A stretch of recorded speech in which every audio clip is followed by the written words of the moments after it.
बंद हो गया फिर से? कुछ भी नहीं चलता है यहाँ पे तो।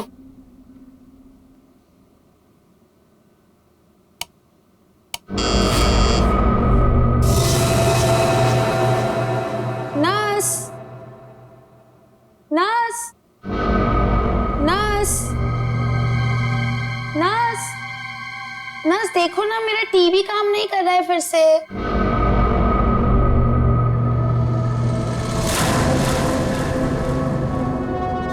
नर्स, नर्स, नर्स देखो ना, मेरा टीवी काम नहीं कर रहा है फिर से।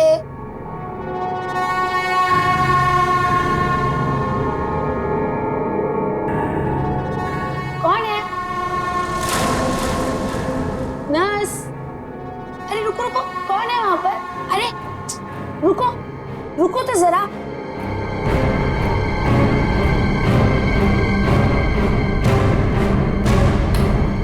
नर्स, नर्स कहाँ चली गई है?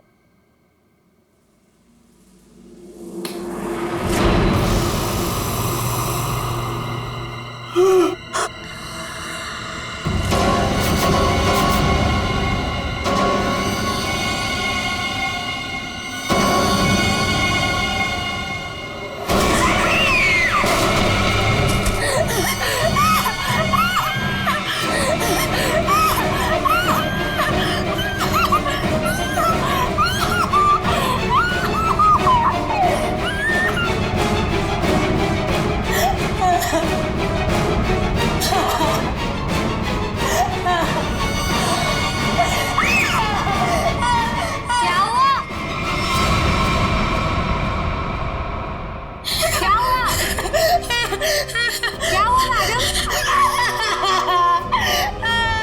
मैडम क्या हुआ?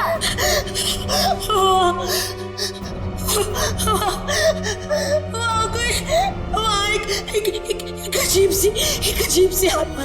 हाँ, कोई नहीं है मैडम। इस फ्लोर पे आपके अलावा और कोई नहीं है। एक अजीब सी औरत। रुकिए, मैं देकर आती हूँ। मैं देकर आती हूँ।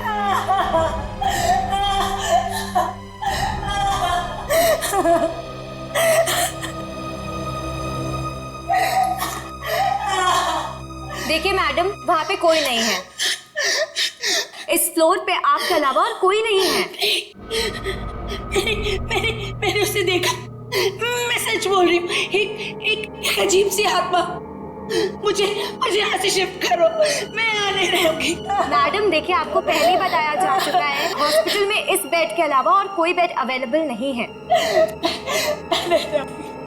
वो मुझे मार डालेगी। वो मुझे मार डालेगी। ठीक है मैडम, मैं देकर आ रही हूँ। मुझे नहीं मारना वाकई है। मुझे मार डालेगी। मैडम मैं देकर आती हूँ।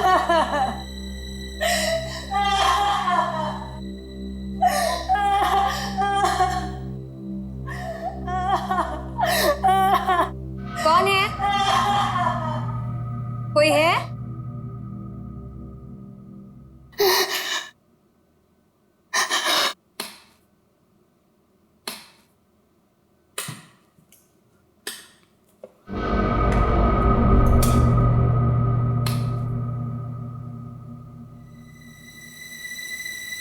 कहाँ गई वो? भागो, भागो, भागो, भागो, भागो, हेल्प, हेल्प,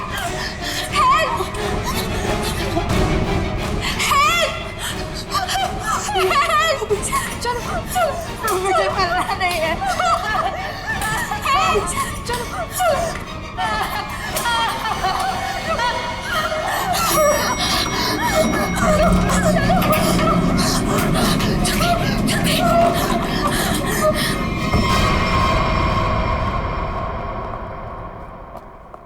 अरे हटिए, हटिए आप लोग। अरे सीमा, क्या हुआ?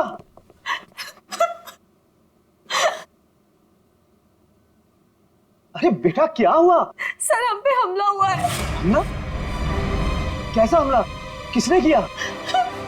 नीचे वाले फ्लोर में एक आत्मा है, उसी ने हम दोनों को मारने की कोशिश की। आत्मा? क्या बकवास कर रहे हो तुम? हॉस्पिटल में आत्मा कैसे हो सकती है? हाँ सर, सोनल सच कह रही है। नीचे कॉरिडोर में एक आत्मा है। सर, अगर हम भागे नहीं होते तो हम मर जाते। एक तो यहाँ पे पगार वैसे भी कम है और दूसरा आत्मा का लफड़ा वैसे भी है यहाँ पे। हाँ भाई, मैं तो अब दूसरी जगह काम ढूंढता हूँ। सीमा, चुप हो जाओ और मुझे ठीक ठीक बताओ कि तुमने नीचे क्या देखा। मैम, बेल बजी और मैं सोनल के रूम में गई। इन्होंने मुझसे कहा कि कॉरिडोर में कोई है, और जब मैं बाहर देखने गई तो कॉरिडोर में कोई नहीं था। कौन है वहाँ?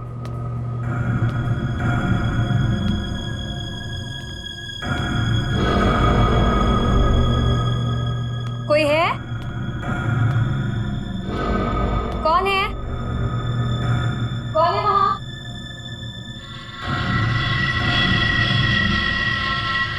कौन है? कोई है?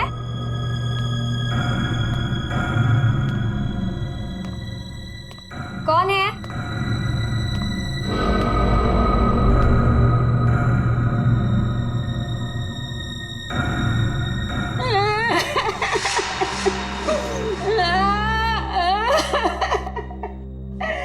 क्यों रो रही हैं आप?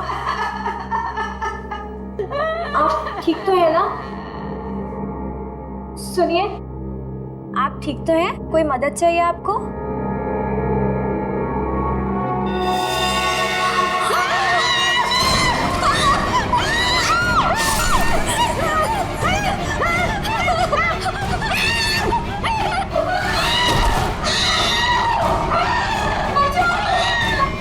सर आइए। सर, वो 11 नंबर कमरे के सामने ही उस आत्मा ने मेरे ऊपर हमला किया था। सर, मैं नहीं जाऊंगी वहां।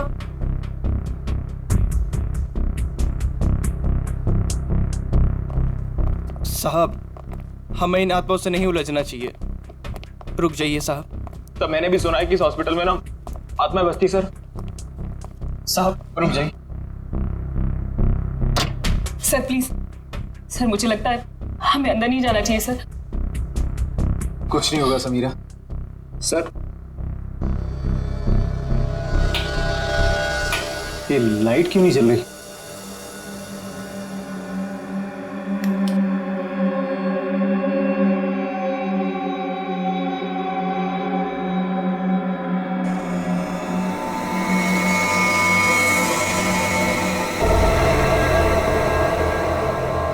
लगता बेड पे कोई है।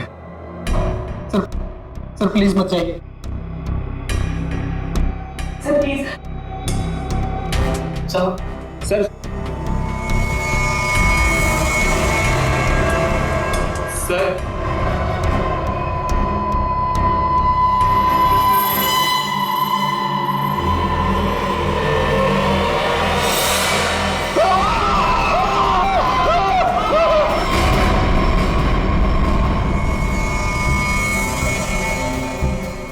माय गॉड, कितनी बुरी तरह से खरोचा है इसके चेहरे को। गले की नस भी कटी है।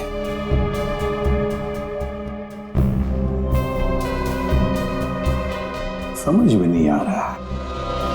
क्या सर? पूर्वी, गले की नस जब कटती है तो कितना खून बहता है पता है ना? यहां देखो, इसके गले की नस कटी है लेकिन खून सिर्फ गले के उधर है, इस शर्ट के आसपास, और बस सिर्फ इस बेडशीट पर। ये कैसे हो सकता है? अरे अपने आप को बचाने के लिए वो यहां से वहां इधर से उधर भागा होगा ना, तो खून आसपास तो गिरना ही चाहिए, या तो कुछ भी नहीं है। सर कहीं ऐसा तो नहीं कि ये जब इसकी मौत हुई तो ये बेहोश पड़ा था? सर, या फिर इसे कहीं और मारकर बॉडी यहाँ पर छुपा दी हो। नहीं नहीं नहीं, कुछ न कुछ तो गड़बड़ जरूर है, कुछ न कुछ तो गड़बड़ जरूर है।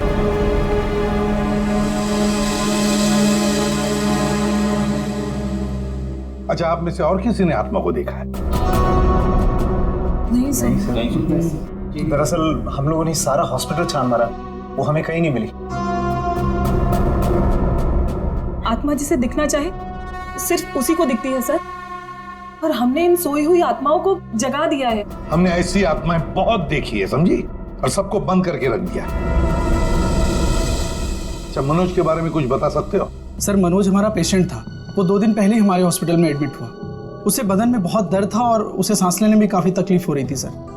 लेकिन सर, हैरानी की बात यह है उसका बेड तो 4थे फ्लोर पर था, नीचे कैसे आ गया? एग्जैक्टली। मैं 2 घंटे पहले सर ऊपर पेशेंट्स की रिपोर्ट चेक करने गया था। मैंने भी मनोज को वहीं देखा था। ये बात किसी को तो पता चलनी चाहिए थी, हॉस्पिटल के स्टाफ में से। पता नहीं सर। और ये मनोज ने पेशेंट के कपड़े की जगह डॉक्टर के कपड़े कैसे पहन रखे? ये भी पता नहीं सर। पता नहीं, मालूम नहीं, कम से कम ये तो पता होगा कि हॉस्पिटल के जो सीसीटीवी कैमरास है वो तो चालू है। जी हाँ सर, सिवाय इस फ्लोर के, क्योंकि यहाँ रेनोवेशन चल रही है।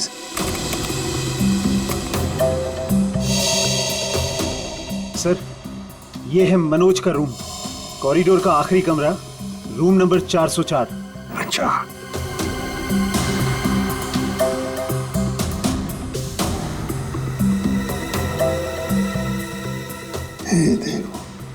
देखो, ये तो मनोज है, वो भी बिल्कुल अकेला। सर, ये तो बड़े आराम से चल रहा है, दर्द का कोई नामो निशाना नहीं है। पता चला पूर्वी, इसने ये डॉक्टर के कपड़े क्यों पहने रखे? ताकि किसी को पता ना चले कि ये एक पेशेंट है।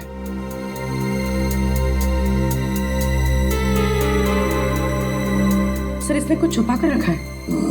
रुको, लिफाफे जैसी चीज है, तो क्या लेके जा रहा है वो इस लिफाफे में? मीरा, अब 3rd फ्लोर वाला फुटेज दिखाओ जरा। Yes sir.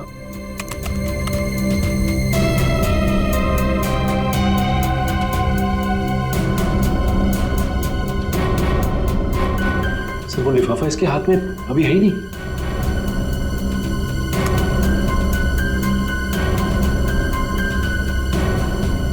क्या हो सकता है उस लिफाफे में?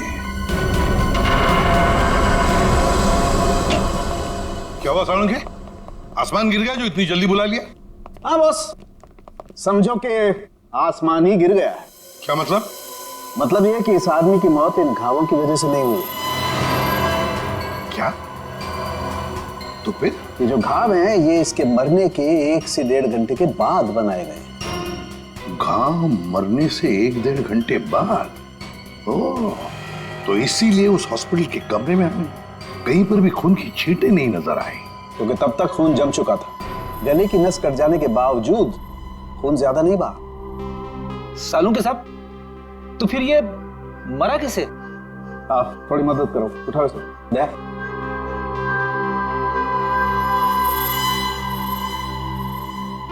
बस, ये देखो, इंजेक्शन का मार्क।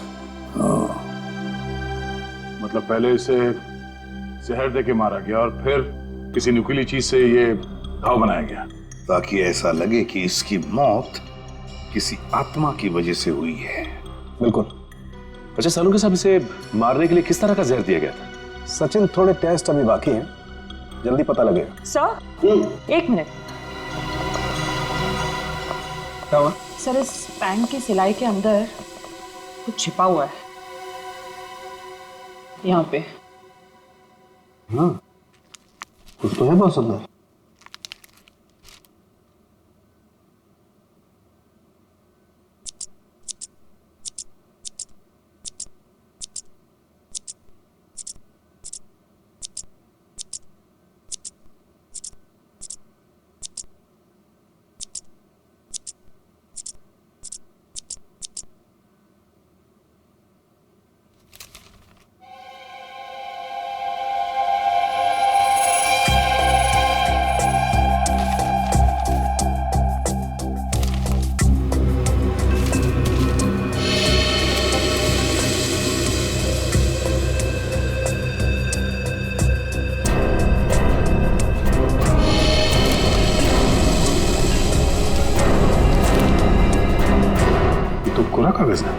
लेकिन सर, कोई क्यों इतनी मेहनत करके ऐसा पेपर अपने पैंट में छुपा कर रखेगा जिसमें कुछ भी ना हो?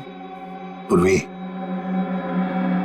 ये पेपर जैसे दिखता है वैसे हरगिज हो ही नहीं सकता। जरूर इस पेपर के अंदर कोई ऐसी कीमती चीज छुपी है जो इस मनोज की जिंदगी पे भारी पड़ गई। सर, मनोज की कार के जीपीएस सिस्टम को चेक करने से पता चला कि आज से 5 दिन पहले वो 6 घंटा अपनी गाड़ी चलाकर चिन्नौर शहर गया था। तो जो इंसान बदन दर्द की वजह से ठीक से चल फिर नहीं पा रहा हो, वो 6 घंटे तक गाड़ी चलाकर शहर से इतनी दूर क्यों जाएगा? सर मुझे तो लगता है मनोज झूठ बोल रहा था। उसे कोई बीमारी थी नहीं। लेकिन फ्रेडी, हॉस्पिटल कोई घूमने फिरने की आराम करने की जगह तो है नहीं कि ऐसे कोई जाके वहां पे भर्ती हो जाए। तो जरूर किसी मकसद से ही भर्ती हो गया हॉस्पिटल में। सर, इस एक नंबर पर मनोज ने पिछले 15 दिनों में 50 से भी ज्यादा बार कॉल किया। अच्छा, किसका नंबर है ये? सर, ये नंबर चिन्नूर में रहने वाली किसी नेहा का है। चिन्नूर? नेहा? तो फिर जरूर ये मनोज नेहा से मिलने गया होगा चिन्नूर में। हम भी मिल लेते हैं नेहा को। 1 मिनट सर। नेहा का मोबाइल यहीं कहीं आसपास दिखा रहा है।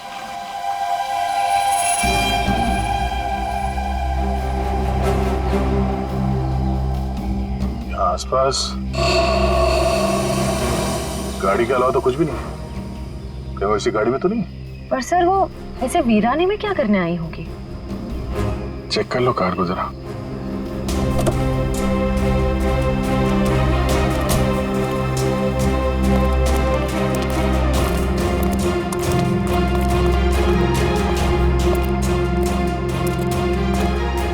सर गाड़ी में तो कोई नहीं है।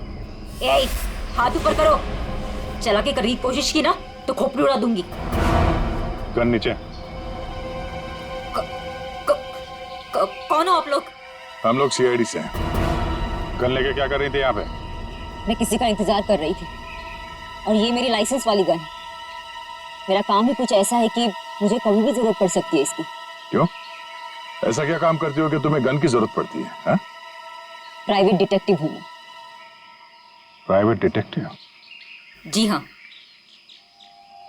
किसी मनोज नाम के आदमी को जानती हो तुम? मनोज? क्लाइंट है वो मेरा। है नहीं था, अब वो मर चुका है। मर चुका है? ओह माय गॉड, कैसे? क्या काम कर रही थी तुम मनोज के लिए? उसने मुझे अशोक नाम के आदमी को ढूंढने के लिए हायर किया था। अशोक? कौन है ये अशोक? अशोक कई साल तक जेल में बंद था और जेल से छूटने के बाद ही वो अपना नाम पता सब बदल कर किसी छोटे से शहर में रह रहा था। तो मनोज का एक मुजरिम से क्या कनेक्शन है? वो तो मैं नहीं जानती, लेकिन हाँ, मनोज ने मुझे अशोक के गांव का पता दिया था। वहीं से मुझे पता चला कि अशोक एक छोटे से चिन्नूर नाम के गांव में रह रहा है, नई पहचान बना के। ये वही शहर है ना जहाँ तुम आखिरी बार मनोज से मिली थी? जी सर। सर लगता है मनोज के खून में अशोक का कोई ना कोई कनेक्शन जरूर है। अच्छा, अशोक की कोई तस्वीर है तुम्हारे पास? जी हाँ।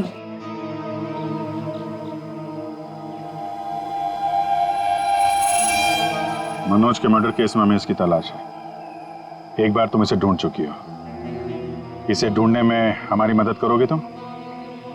बिल्कुल सर, सीआईडी की हेल्प करने में मुझे बहुत खुशी होगी। 32 मिखिलेश के, 33 सुभद्रा डी, 34 सुपेश सी, ठीक है, 35 मानव डी। क्या जिंदगी है यार, मुर्दों के साथ रात गुजारनी पड़ती है। अरे ये 37 नंबर कहाँ गया? कहाँ चला गया यार? लाश है, हो सकता है कोई रिश्तेदार लेकर गया हो। कोई रिश्तेदार लेके गया हो तो कम से कम इसमें एंट्री तो होती रजिस्टर में। मुझे लगता है हमें किसी को बताना चाहिए। इसी कम कुछ तो है, इस हॉस्पिटल में कुछ है। अरे ये क्या हो रहा है? अब ये क्या होने लग गया? रोहन भाग, मेरी बात मान, भाग यहाँ से। आजा, भाग जा। संजय, संजय, संजय, संजय, संजय, संजय, संजय, संजय।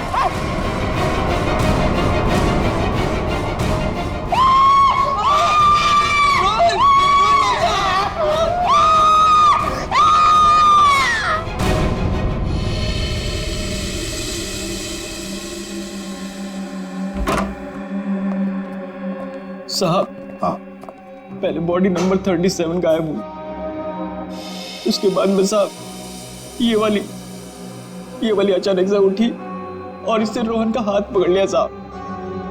मैं बहुत डर गया था साहब, इसलिए हम भाग गया।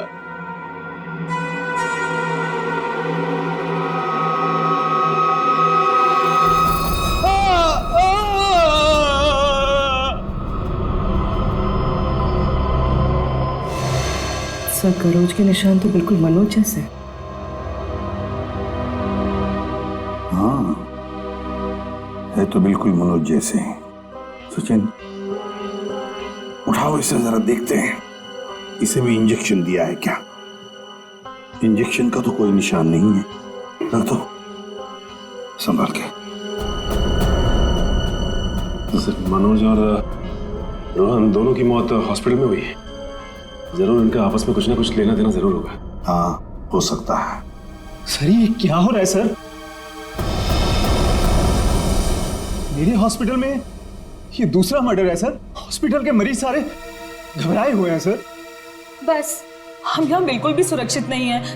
हम सब धरने पर जा रहे हैं। अरे अगर आप लोग धरने पे चले गए तो मरीजों की देखभाल कौन करेगा? आखिर उनकी जान की जिम्मेदारी किसकी है? तो हमारी भी तो जान की कीमत है ना सर। बट ऐसे धरने पे जाके इससे क्या फायदा मिलेगा आपको? हम लोग आपके साथ हैं और हमें आपके साथ की जरूरत है। सर कुछ कीजिए वरना मेरा हॉस्पिटल बंद हो जाएगा सर। सर आप रेडी? ये देखिए सर, हमें रोहन के लॉकर में से क्या मिला है। ये सारा पैसा लॉकर में पीछे की तरफ छुपा के रखा हुआ था। इतना सारा पैसा एक वॉर्ड बॉय के पास? कमाल है।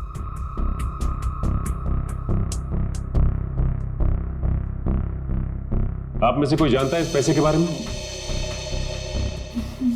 नहीं सर, हमें कुछ नहीं पता। किसी को भी नहीं पता? नहीं सर। सर ये रोहन जरूर किसी गलत काम में इन्वॉल्व होगा और शायद इसी वजह से इसकी मौत हुई हो। हाँ, हो सकता है।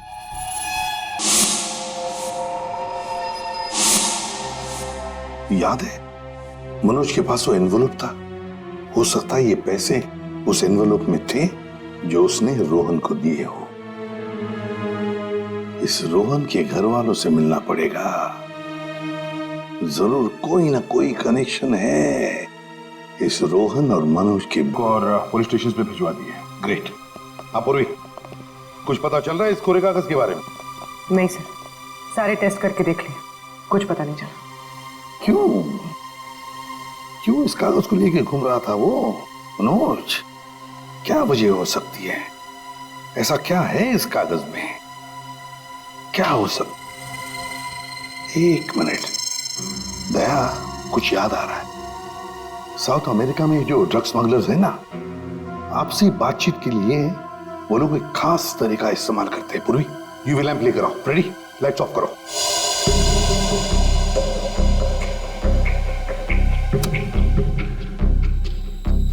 सर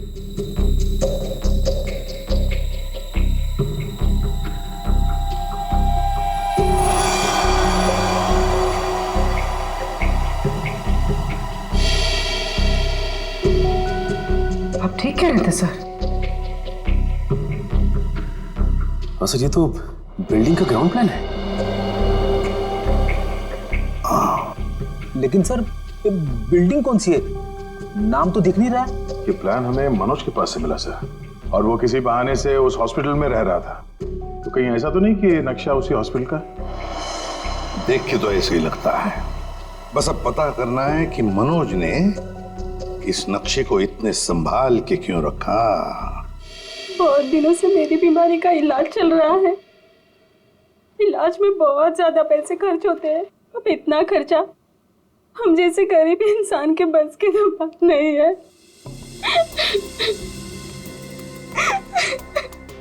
इसलिए रोहन बहुत चिड़चिड़े हो गए थे। लेकिन फिर अचानक से रोहन के पास कहीं से बहुत सारे पैसे आ गए थे। तो आपने कभी पूछा नहीं उनसे कि इतने सारे पैसे कहाँ से आए उसके पास? मैंने पूछा, लेकिन हर बार वो बात को टाल देते। सर ये इतनी सारी दवाइयां अंदर छुपा कर रखी गई थी।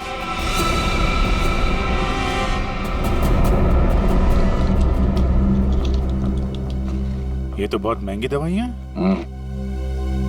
कहीं ये रोहन हॉस्पिटल से दवाइयां चुरा कर बाहर भेज तो नहीं रहा था? रोहन का कोई दोस्त या जान पहचान वाले आदमी को जानती हैं आप, जो रोहन के साथ इस धंधे में शामिल था? नहीं सर। हाँ, एक रात उन्हें जब लगा कि मैं सो रही थी तो वो बाहर किसी से मिलने गए थे। कौन था आदमी? बाहर बहुत अंधेरा था, मैं नहीं देख पाई, लेकिन ना रोहन उन्हें बार बार सर कह के पुकार रहे थे। सर? कुछ और कुछ याद आता है उस आदमी के बारे में? कोई भी बात? वो आदमी ना लंगड़ा के चल रहा था। लंगड़ा के चल रहा था? रोहन उस आदमी को सर बुला रहा था। इसका मतलब वो रोहन का कोई सीनियर होगा हॉस्पिटल में।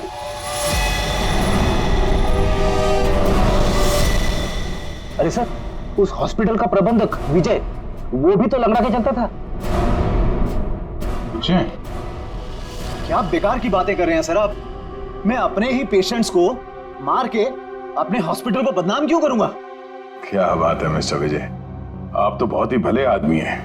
अगर आप अपने हॉस्पिटल के बारे में इतना ही सोचते हैं तो ये बताइए कि अपने ही हॉस्पिटल की दवाइयों की कालाबाजारी क्यों कर रहे हो? दवाइयों की कालाबाजारी? मैं कुछ नहीं जानता यार। एक सवाल से ही दादा पापा हो गया इनका। देखो विजय बाबू, रोहन की पत्नी से हम लोग मिल चुके हैं। उसने रोहन के साथ झगड़ा करते हुए तुम्हें खुद देखा है। हॉस्पिटल का स्टाफ, डॉक्टर्स सब दवाइयों की चोरी को सही बता रहे हैं, समझे? तुम्हारी पोल खुल चुकी है मिस्टर, और हम ये भी जानते हैं कि तुम्ही ने रोहन को इन सब में फंसाया है। अब जरा सोचिए, हॉस्पिटल की कितनी बदनामी होगी जब लोगों को पता चलेगा कि यहाँ का प्रबंधक खुद हॉस्पिटल को लूटने में लगा हुआ है, यहाँ की दवाइयां चोरी करके बाजार में बेच देता है। अब आप खुद कबूलोगे या हमारे पास और भी तरीके हैं मुंह खुलवाने के? मुझे माफ कर दीजिए सर, मुझसे गलती हो गई। वो कुछ दिनों से मेरी फाइनेंशियल पोजीशन ठीक नहीं थी, इसलिए ये सब करने के अलावा मेरे पास और कोई चारा भी नहीं था। तो रोहन को तुमने हिस्से के लिए मार दिया? नहीं सर, मैंने किसी को नहीं मारा। इन हत्याओं से मेरा कोई लेना देना नहीं। वो तो कुछ दिन पहले मनोज मुझसे मिलने आया था और कह रहा था कि उसे इस अस्पताल में दवाइयों की चोरी के बारे में पता चल गया है। तो उसे पता चल गया था कि तुम ये सब कर रहे हो? नहीं सर, उसे ये पता चल गया था कि अस्पताल नुकसान में चल रहा है। वो इसे खरीदना चाहता था। फिर बेचा क्यों नहीं? वो इसे गिराकर एक कमर्शियल बिल्डिंग खड़ी करना चाहता था। तो तुम मान गए? नहीं सर, मैंने मना कर दिया। तो फिर जो आदमी इस हॉस्पिटल को खरीदना चाहता था वो मरीज बनके यहाँ भर्ती क्यों हुआ? ये मुझे पता नहीं मैडम। अब अगर इलाज करवाने के लिए कोई हॉस्पिटल में आता है तो हम उसे मना कैसे कर सकते हैं? जो मनोज के हाथ में लिफाफा दिखा था, हो सकता है वो पैसे उसने रोहन को इसलिए दिए हों कि दवाओं की चोरी के पीछे जो असली मुजरिम है उसे वो एक्सपोज कर सके। अगर ऐसा होता तो ये हॉस्पिटल बदनाम हो जाता और ये हमेशा के लिए बंद। जो दो लोग ऐसा कर सकते थे वो तो रहे नहीं। अब तो कोई बचा भी नहीं है जो तुम्हारी पोल खोल सके। क्यों? मैं अपने बच्चों की कसम खा के कहता हूं सर, मैंने किसी को नहीं मारा। मैं बेईमान हो सकता हूं लेकिन हत्यारा नहीं सर। लगता तो है ये झूठ नहीं बोल रहा। ये मनोज किसी अशोक को ढूंढ रहा था ना?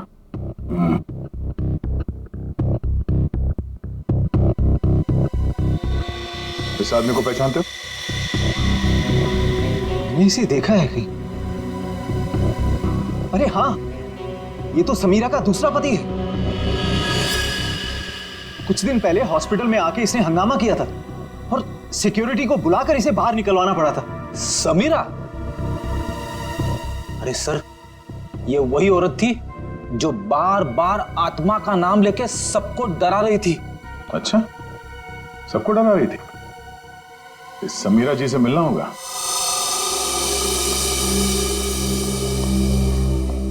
एक्सक्यूज मी, ये समीरा किधर है?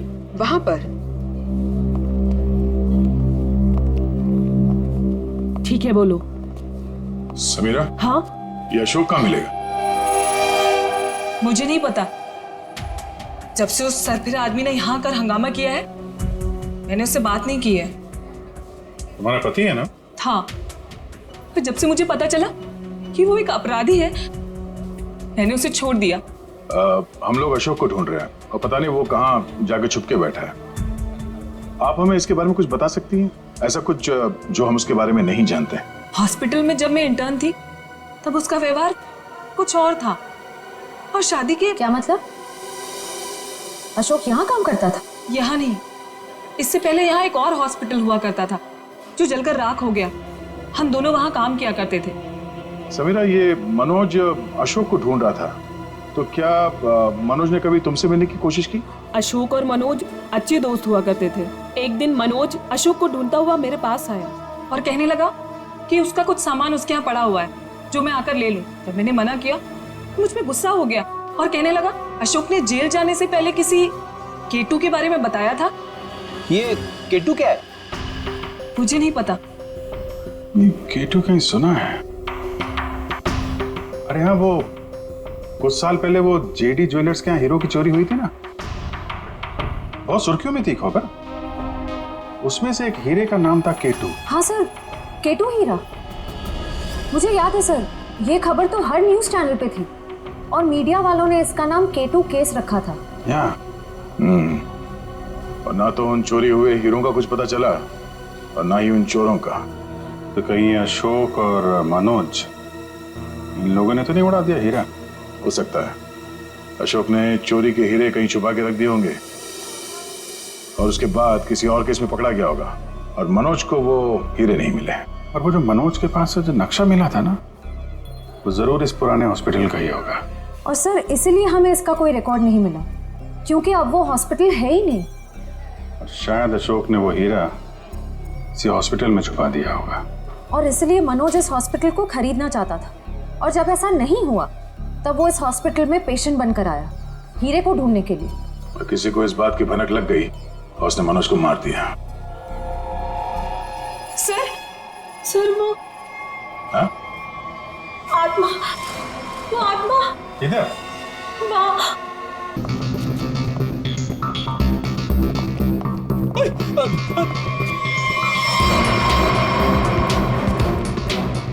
सर यहाँ तो रास्ता बंद है, गई कहाँ वो? आत्मा कहीं भी जा सकती है, कहीं भी आ सकती है।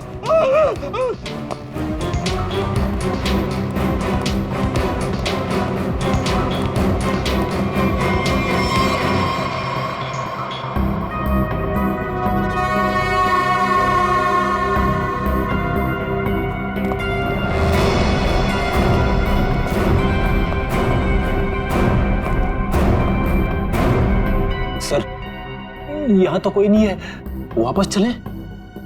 आई तो यहीं पे है, ढूंढो।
माँ छोड़ दे इसे। माँ तू मेरी प्यारी माँ है ना, माँ तू मेरी प्यारी माँ है ना, तू मेरी माँ को छोड़।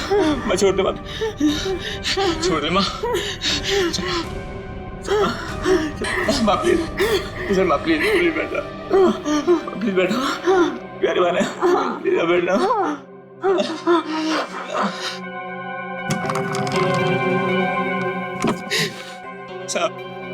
साहब मेरी माँ की दिमागी हालत बहुत खराब है साहब। मैं बहुत गरीब हूँ साहब। मेरे पास इतने पैसे भी नहीं है कि अपनी माँ का इलाज करा सकता था साहब, इसलिए मैंने इसे यहाँ पे छुपा के रखा साहब। जब ये 2-3 बार यहाँ से छूट के भाग गई तो लोगों ने इसे आत्मा समझा साहब। चलो सर, एक बात तो पक्की हो गई, यहाँ पे कोई आत्मा नहीं है। साहब प्लीज मेरी माँ को माफ कर दो साहब, इसकी कोई गलती नहीं है साहब। मैं मानता हूँ कि साहब मेरी माँ को ना दौरे आते हैं, पर ये साहब किसी का खून नहीं कर सकती साहब। ठीक है, तुम परेशान मत हो। तुम्हारी माँ की देखभाल का बंदोबस्त हम लोग करेंगे, ठीक है? साहब मैं आपका ये एहसान कभी नहीं भूलूंगा साहब। नहीं, एहसान की बात नहीं है, ये तो हमारा फर्ज है। और हो सके तो तुम भी किसी की मदद कर देना।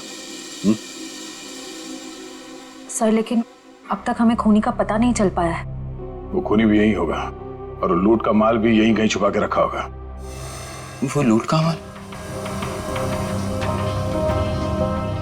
वो कुछ देर पहले मैंने ना वो खोदने की आवाज सुनी थी साहब। कहाँ पे?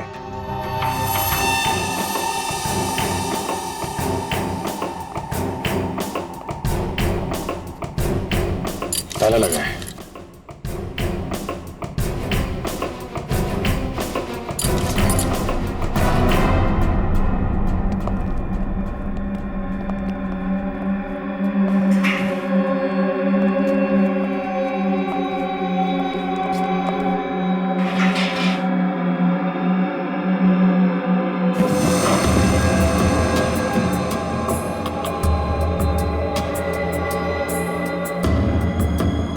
यहाँ पे कुछ है?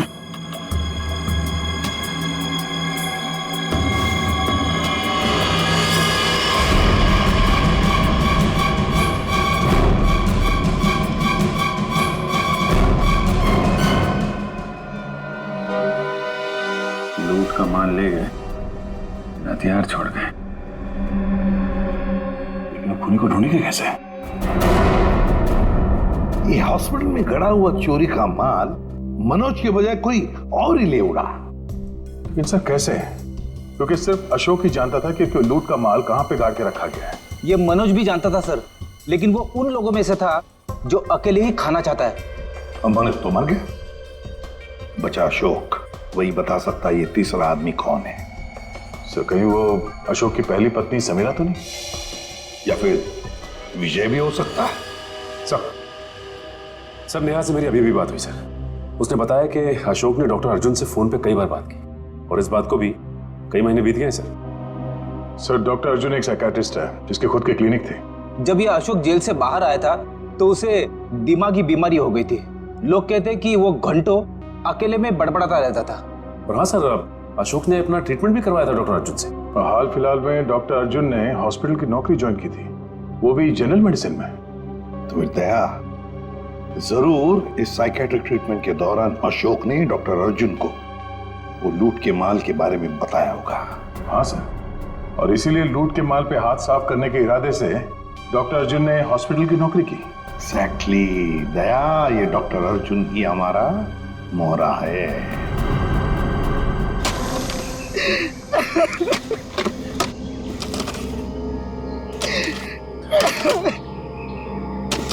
तुम ऐसा क्यों कर रहे हो मेरे साथ? मुझे प्लीज जाने दो।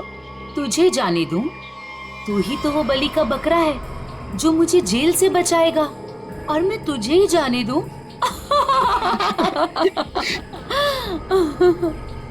मुझे मत मारो, मेरे छोटे छोटे बच्चे हैं। सॉरी, तुझे तो मरना ही पड़ेगा, और मरने के बाद जब तू किसी को नहीं मिलेगा ना, तो सबको यही लगेगा कि मैंने नहीं, तूने मारा है रोहन और मनोज को, और हीरे लेके फरार हो गया है। कौन से हीरे? देखो मैं इस बारे में कुछ भी नहीं जानता।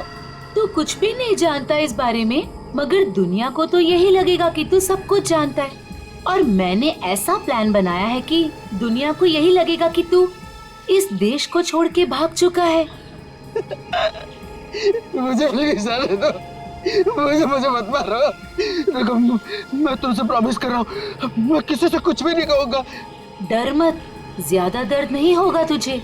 यकीन नहीं होता तो अशोक से पूछ ले, जिसकी लाश सामने ही दफनाई है मैंने। Good bye Arjun.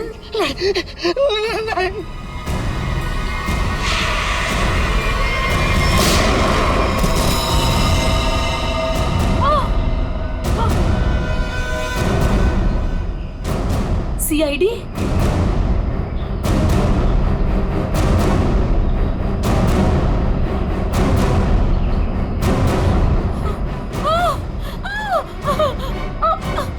आसान नहीं है सीआईडी के हाथों से बच निकलना।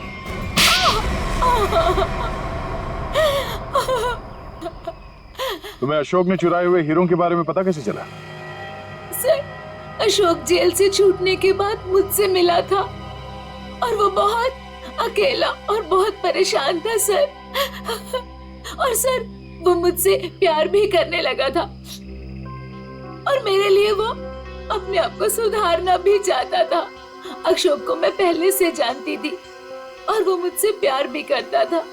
और एक दिन नशे की हालत में मुझे उसने उन हीरो के बारे में बताया।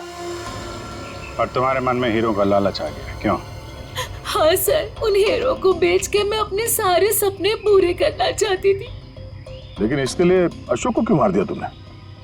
सर, मैं डर गई थी। मुझे ऐसा लगा कि शायद वो नशे की हालत में किसी और को ना बता दे हीरे के बारे में।